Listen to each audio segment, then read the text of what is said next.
እቶም ለባማት ደቂ ተባዕትዮ ከምዚ ዓይነት ኣጋጣሚ ክመጽኦም ከሎ ናብ ጽቡቕ ዕድል እዮም ዝቕይርዎ። ተኸባቢርካ ተፋቒርካ እንድሕር ዳኣ ትነብር ኮይንካ ክንዲ ትተኣክል ክብርኻ ክተርኢ ትኽእለሉ ዕድል ውሕድ እዩ። ፍቕርኻ ኢኻ ተርኢ ትመዛዘን ኣይትኽእልን። ኣፍታ ልብኻ ዘላ ስምዒት ጥራሕ ክትርድአልካ ክትፈልጠልካ ጥራሕ ኢኻ ትፅዕር።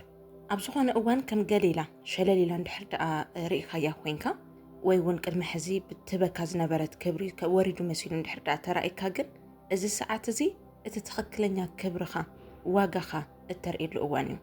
ብድሕሪኡ ሓደ ግዜ እንድሕር ዳኣ ክትመሃር ጌርካያ ኮይንካ ፍጹም ደጊማ ክትንዕቐካ ኣይትኽእልን። ሎሚ ብዝለክዕትካ ልክዕ ክትልክዕካ እውን ኣይትኽእልን። ምክንያቱ እቲ ትኽክለኛ ዋጋኣ ክትርኢ ጌርካያ ኣለኻ። ስለዚ ከምዚ ዓይነት ኣጋጣሚ ክትራኽቡ ከለኹም ደቂ ተባዕትዮ ንጽቡቕ ተጠቐምሉ። በቃ ሓሪፍ ኣጋጣሚ ከም ዝኾነ ጽቡቕ ዕድል ከም ዝኾነ ሓሲብኩም እቲ ትኽክለኛ ዋጋኹም ክትርእየሉ ትኽእለሉ ዕድል ፍጠሩ። ሸለል ኮይላትኒ እንታይ እዩ ዝገብሮ ንዕቃትኒ እኮ እናበልኩም ደድሕሪ ኣብ ምልምማፅ ደው ክተብሉ ኣለኩም። ናብቲ ዋና ሓሳብና ክንኣቱ ኢና። ሸለል ክትብለካ ከላ ክትገብሮም ወይ ክትሓስቦም ዘለካ ዋጋኻ ክብርኻ ንምርኣይ ዝጠቕሙኻ ዓበይቲ መስመራት እዚኣቶም እዮም። ጥራሕ ንቻናል ሓድሽቲ ዝኾንኩም ቻናል ሰብስክራይብ ብምግባር ኩሉ ግዜ ዓበይቲ ሓሳባት ውሰዱ። ነባራት ናተይ ተኸታተልቲ ድማ እዛ ቪድዮ ላይክ ብምግባር ጀምሩለይ። ቀድም ቀዳድም እታ ጓል ኣንስተይቲ ሕማቕ ስምዒት ክስምዓካ ክትገብር ከላ ወይ ክትርሕቐካ ከላ ኣብ በይንኻ ጥራሕ ከም ዘይኮነ ክትሓስብ ኣለካ። ሕዚ መብዛሕትኡ ወዲ ተባዕታይ ጓል ኣንስተይቲ ሸለል ክትብሎ ከላ ናይ ክብሩ መመዘኒ እዩ ዝገብሮ። እታ ዝፈተወቶ እታ ዘኽበረቶ ዘፍቀረቶ ትማሊ ምስኡ ዝነበረት ጓል ኣንስተይቲ ሕማቕ ኣመል ክተርእዮ ከላ እቲ ፀገም ኣብ ባዕሉ ከም ዝኾነ ይሓስብ። ከስተኻኽሉ ዝግበአኒ ነገርማ ኣሎ። መዓዝ እየ ቀይመያ እንታይ ሕማቕ ነገር ተዛሪበ ድየ? ኣብ ጽባቐ ዝተቐየረ ነገር ኣሎ ድዩ? ድዩስ ወትሮ ዕድለይ ከምዚ እዩ? በቃ ዘዝቀረብክዎን ደቂ ኣንስትዮ ንዕቐና ንዕሲረና ንክኸዳ በቃ ከም ዕድል ድዩ ተዋሂብኒ ኢሉ እዩ ዝሓስብ። እዚ ተሓሳስባ እዚ ክስምዐካ ምግባር ናታ ጓል ኣንስተይቲ እቲ ዋና ዕላማ እዩ። እትጥቀሞ ወይ እትረኽቦ ነገር እንድሕር ዳኣ ሃልይዋ እውን በዚ ስምዒት እዚ እንድሕር ዳኣ ጀሚርላ ኮይኑ እዩ እቲ ዝሓሰበቶ ናይ ልባ ዝሰምረላ።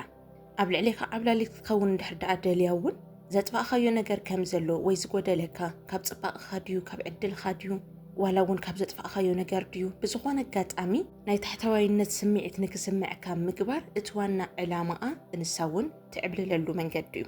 ከምዚ ዓይነት ኣጋጣሚ ክመፀኩም ከሎ መረግጋዕ ስምዒትካ መቆፅፃር ኢቭን ጥፋት እንተሊ እውን ናይ ምዝራብ ሓላፍነት ናታ እዩ እምበር ናታ ኣይኮነን። ነገራት ምድላይ ወይ እውን ዘጥፋእኽዎ ነገር ኣለ ድዩ ኢልካ ምጭናቕ ንዘይተፈጠሩ ነገራት ብምሉኦም ብውሽጥኻ ሕቶታት ምፍጣር ናትካ ስራሕ ከም ዘይኮነ ሕሰብ። ሓቅን ግልፅን ዝዓብለሉ ፍቕራዊ ርክብ ከም ዝህልወካ ሙሉእ ብምሉእ ተኣማመን።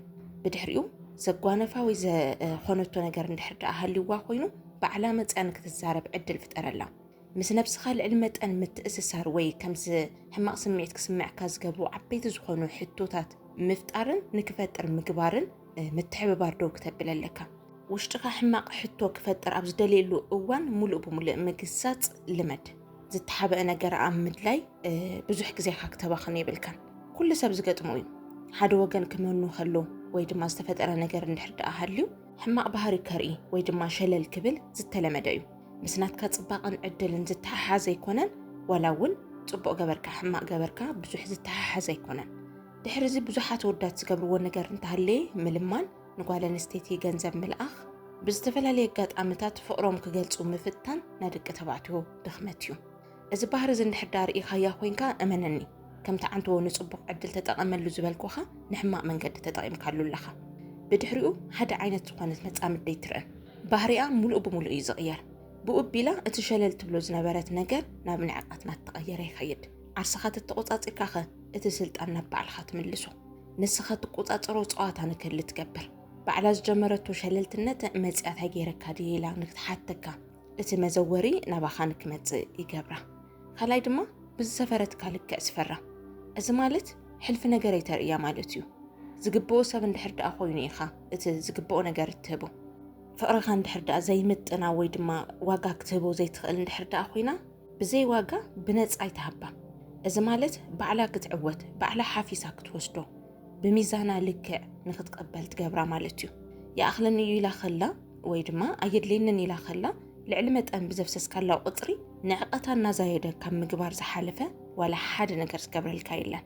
ስለዚ ፍቕራ ክትቀንስ ከላ ፍቕርኻ የድልያን ማለት እዩ ካባኻ ክትርሕቕ ከላ ሓቢራትካ ምዃን ሰልችዋ ኣሎ ማለት እዩ ዝሰልቸወ ዘየድልያ ነገር ድማ ብምሉኡ ምውጋድ ልመድ ብዝደለይቶ ልክዕ ኸባ ብዝኸኣልቶ ልክዕ ንኽትቕበል እውን ፍቐደላ ምልምማን ብዙሕ ግዜ ጽሑፍ ምልኣኽ ምድውዋል ልዕሊ መጠን ምልማን ደወብል ሳልሳይ ትንታነታት ኣይትቀበል መብዛሕትኡ ግዜ ከምዚ ዓይነት ስጉምቲ ድሕሪ ምውሳድ እቲ ሓደ ወገን ግራ ስለ ዝኣትዎ ወይ እውን ከምቲ ዝሓሰቦ እቲ ፀዋታ ክኸደሉ ስለ ዘይከኣለ ብዝኾነ ኣጋጣሚ መፂኡ ትንታነታት ክቐርብ እዩ ዝደሊ ኣነ እኮ ከምዚ ስለ ዝኾንኩ እዩ ትማል እኳ ስለ ዝተፈጠረ እዩ ጸሊእኻ ንዲኻ ሞኒኻ ንዲኻ ዝብል ባዕላ ዝጀመረቶ ፀዋታ ናባኻ ክትላኸኾ ትፅዕር እዚ ትንታነታት እዚ ካብ ልብኻ እንድሕር ዳኣ ትሰምዕ ኮይንካ ሓቃ ከም ዝኾነት ወይ ካብ ልባ ተጣዒሳ ከም ዝኾነት ክስምዕካ እንድሕር ዳኣ ፈቒድካ ኮይንካ ንዓርስኻ ጣዕሳ ንክስምዕካ በሪ ምኽፋት እዩ እዚ ኮይኑሎ ማለት ድማ ትማሊ ዝወሰድካዮም ስጉምትታት ብምሉኦም ስሕተት ከም ዝነበሩ ንክትሓስብ እዩ ዝገብረካ ብዝሰፈረትካ ልክዕ ምስፋርካ ኣበይንኻ ጥራሕ ከም ዘይኮነ ምሕሳብካ ውሽጥኻ ክጥንከር ምግባርካ እዞም ነገራት ብምሉኦም ስሕተት እዮም ነይሮም ማለት እዩ ኣነ ኤርጉም ነይረ ማለት እዩ ኢልካ ንክትሓስብ ዝሰርሐቶ ስሕተት ድማ ንከይረኣየካ ይገብር ስለዚ እቲ ሕዚ ምፅያቶ ዘላ ትንታነ ዘይኮነሲ እቲ ትማሊ ብተግባር ዘርእየትካ ንዕቐትን ሸለልትነትን ዓብዪ ቦታ ሃቦ ኩሉ ሰብ እቲ ዝሓሰቦ ነገር ከይሰመረሉ ክተርፍ ከሎ ዘምፅኦም ምኽንያታት ብጣዕሚ ብዙሓት እዮም መፃምድኻ ጥራሕ ኣይኮነትን ናይ ወዲ ሰብ ባህሪ እዩ ሓላፍነት ክትወስድ ስለ ዘይትደሊ እዚ ሕማቕ ዝበሃር ርእየ ኣለኹ ኢላ ክትሓስብ ስለ ዘይትፈቅድ ወትሩ ተቐምጦም ተሳብቦም ምኽንያታት ኣለዉ እዞም ምኽንያታት እዚኣቶም ይኾኑ እቶም ሓቂ ጉዳይ እቲ ተግባራ እዩ እቲ ሓቃዊ ጉዳይ ዝተፈጠረ ይፈጠር ብሕማቕ መንገዱ ትሪት ክትገብረካ እንድሕር ደኣ ንውሽጣ ፈቒዳትሉ ኮይና ምኽንያታት ምስማዕ ንዓኻ ክንደቲ ዝኣክል ኣድላይ ይኸውንን ስለዚ ትንታነታት ዘይምቕባል ካብ ልብኻ ዘይምስማዕ እዋ ሓቃ ያልካ ጣዕሳ ንክስምዕካ ዘይምግባር ብድሕሪኡ ሓቃዊ መስመር ኣቐምጥ እዚ ማለት እቲ ጉዳይ ንሓደ ግዜ ከይድገም እቲ ዝለመደቶ ወይ ሕዘሪኣትካ ዘላ ባህሪ ካልኣይ መዓልቲ ንከይትሓስቦ ምግባር ትንታነታት ኣይትቀበልን ዘለኻ ውሽጥኻ ጣዕሳ ክስምዖ ኣይትገብርን ዘለኻ ብድሕሪኡ ሓቃዊ መስመር ኣቐሚጥካ ኣለኻ ካልኣይ መዓልቲ ከምዘይትደግሞ ምግባር ካልኣይ መዓልቲ ምድጋም ጥራሕ ኣይኮነን ነቲ ዝገበረቶ እውን ቅፅዓት ምቕማጥ ካባኻ ብቐሊሉ ትረኽቦም ዝነበረት ነገራት ብምሉኦም ምንካይ ሕዚ ብቐሊሉ ክትረኽቦም ከምዘይትኽእል ክትፈልጥ ምግባር ፍቕርኻ ክኸውን ይኽእል ገንዘብካ ክኸውን ይኽእል ናትካ ትሪትመንት ክኸውን ይኽእል ሁሉም ዘሕሰረቶም ነገራት ብምሉኣቶም ከም ሕስረቶም ክትሪኦም ምግባር ሕዚ ለፊዓ ክትረኽቦም ከም ዘለዋ ክትሓስብ ግበራ ብቐሊሉ ዝርከብ ነገር የለን ስለ ዘፍቀርካያ እምበር ግዴታኻ ከም ዘይኮነ ትሓስብ ኣለዋ ሕዚ ዘን ሸለል ዝብላ መብዛሕትኡ ግዜ ዘን ደቂ ኣንስትዮ እዚኣተን ዝስምዐን ሓደ ዓይነት ስምዒት ኣሎ ካብ ወዲ ዝረኽብኦ ፍቕሪ ስለ ዝግብአን እምበር እቲ ወዲ ስለ ዘፍቀረ ኣይኮነን ኢለን እየን ዝኣምና ኣነ ጽብቕቲ ስለ ዝኾንኩ ኣነ ብዙሕ ወዲ ስለ ዝደለየኒ ልዕሊ መጠን ተፈቃሪት ስለ ዝኾንኩ እቲ ዝህበኒ ዘሎ ፍቕሪ ንዓይ ዝግብአን እዩ ኢለን እየን ዝሓስባ መብዛሕትአን ማለት እዩ እንድሕር ፍቕሪ ዘይብልካ ክትሓድጎ ከም እትኽእል ኣይሓስባን ኩሉ ወዲ ብቅድሚኡ እናመፀ ስጥሕ ዝብለለን እዩ ዝመስለን ስለዚ ፎቲኻ እምበር ተገዲድካ ከም ዘይኮነ ልብኻ ፈቒዱ እምበር ናታ ጽባቐ ወይ ተደላይነት ኣገዲድካ ከም ዘይኮነ ክትሓስብ ግበራ ብከምዚ እንድሕር ዳኣ ቀፂዕኹምዎን እዩ ልበን ናብ ውኑኡ ዝምለስ ተዘይኮይኑ ሕዚ እውን ትንታነ ብዛቕረባ ቁፅሪ ገደባት እንድሕር ዳኣ ዘይተቐምጡ ኮይንኩም ዝግብአኒ እየ ዝረክብ ዘለኹ ኢለን ንክሓስባ ግዴታኻ እውን ከም ዝኾነ ንክትኣምን እዩ ዝገብራ ብድሕሪኡ ናብ መወዳእታ ነጥበ እዩ ምርጫኻ ፍለጥ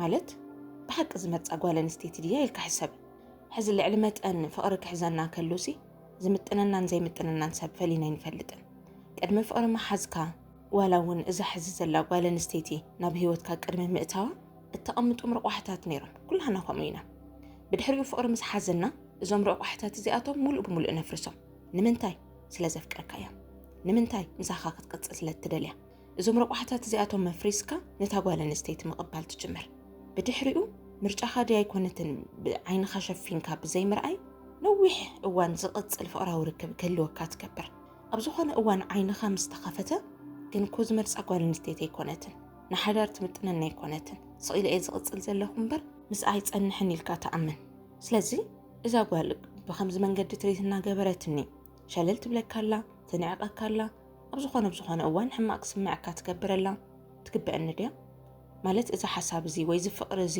ንዓይ ምጥነኒ ድዩ ናይ ግድን ድዩ ፍቕረይ ወይ ክብረይ እናርአኹ ፍቕራዊ ርክብ ክቕፅል ዘለኒ ባዕላ ክትርድኦ ኣይትኽእልን ወይ እውን ዓቕማ ሚዛና ክትፈልጥ ኣይትኽእልን እዚ ሕቶ እዚ ውሽጡኻ ክፍጠር ኣለዎ ሓደ ግዜ ስለ ዝተዓረኩም ወይ እቲ ጉዳይ ስለ ዝተፈትሐ ጥራሕ እዚ ባህሪ ሙሉእ ብሙሉእ ይቕየር እዩ ማለት ኣይኮነን ትቆፃፀሩ እትውንኖ ፍቕራዊ ርክብ እንድሕር ደኣ ዘይሃሊካ ሕዚ እውን እዚ ጉዳይ መቕፃሉ ንስኻ እውን ክተኽብረካ ምልፋዕኻ ዘይቃር እዩ ስለዚ ትምጥነካ ድያ ኣይትምጥነካን ቅድሚ ሕዚ ተውፅኦም ብዝነበርካ ርቋሕታት ጌርካ ነታ ጓል ኣንስተይቲ መዝና ብድሕሪኡ ምስ ውሽጥኻ ተረዳዳእ እወ ትምጥነኒ እያ ተዘይኮይኑ ድማ ኣይትኸውንን ከምዚ ዓይነት ቅዋም ክህልወኩም ከሎ ጥራሕ እዩ ሓንቲ ጓል ኣንስተይቲ ክተኽብረኩም ሸለሌላትካ እንተ ነይራ እውን በቲ ትክክለኛ መንገዲ ክተኽብረካ ትኽእል ተዘይኮይኑ ወትሮ ምልምማን ወትሮ ምልምማፅ ሸለሌላት ኔልካ ምድንጋፅ ዘይተርፍ እዩ ዋላ ሓደ ሰብ ካብ ፍቕራዊ ሂወቱ ክፈላለ ዝደሊ የለን ክጠቕመካ ዘይኽእል ወይ ክትኽበረሉ ዘይትኽእል ፍቕራዊ ርክብ ወኒንካ ምቕፃል ግን እቲ ፍቕሪ ገና ከይተሃነፀ ባዕልኻ ምፍራስ እዩ ስለዚ ክትነዕቐካ ከላ ዞም መንገድታት እዚኣቶም ተጠቐሚኻ ኣይጠቕሞምኩም ከም ዝኾኑ እዞም ሓሳባት እንድሕር ፈቲኹምዎም ኮይንኩም ላይክ ብምግባር ቻናለይ ሰብስክራይብ ብምግባር ወድው ለይኹም ኣብ ቀፃሊ ካልእ ሓሳብ ሒዘልኩም ክመጽእ ክሳብ ሽዑ ሰላም